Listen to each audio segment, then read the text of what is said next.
Happy Monday everyone. Lunes ng umaga. Kaya ganito ang sitwasyon ngayon dito sa Pilipinas. Maulan. Napakalakas. Sana ating mga dito kami sa bahay lang. Boring kay pala. Mahirap pala pag December ka kasi palaging maulan. Nagbahan na. Ayaw na. Ano kaya pinangayin tong aso.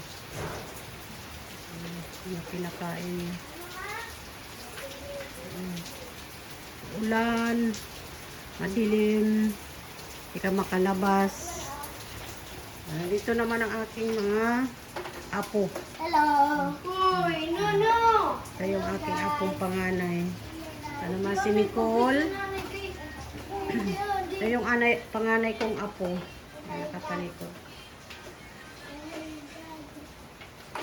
Si Jaden Clyde. Yung isa dun na makulit. Ayan, puro kalat. Ayan talaga kagulo pag mga apo maliliit. Ayan, tingnan. Ayan, nasulog. Napasok pa sa loob ng cabinet. Sa aming Christmas tree, lagi na lang yan nagkakalat ang mga bula. Kaya tanggal, panlabay. Natanggal nila. Bastino. Sa'yo naman yung aking asawa. Natapos lang mag-almusal. Ayan. Ito si Sebastian. Tignan mo si Sebastian. Makulit. Hindi, may tubig. Huwag mahayang ido yung ginawa. Okay. Ayan, ganito ang sitwasyon. Magulo. Nasa loob lang ng bahay. Ito naman nag-almusal. Ayan.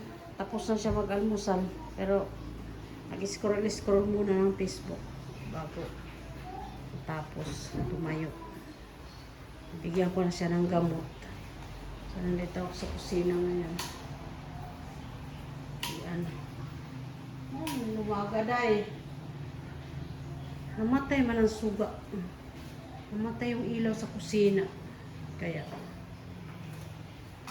So, dito naman kami sa loob. Sa kabilang likod ng bahay. Ito naman yung aking bunso. Nagpiprito siya ng maling.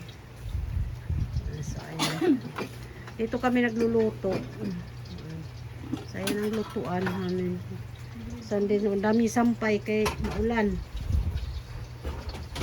So, naman na isampay sa labas. Ayan, di pa niya naibot, naisalang yung ano.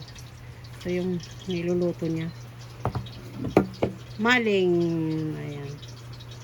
Ayan. Prituhin niya. So, ayan. Dumating na yung aking hipag. Ayan.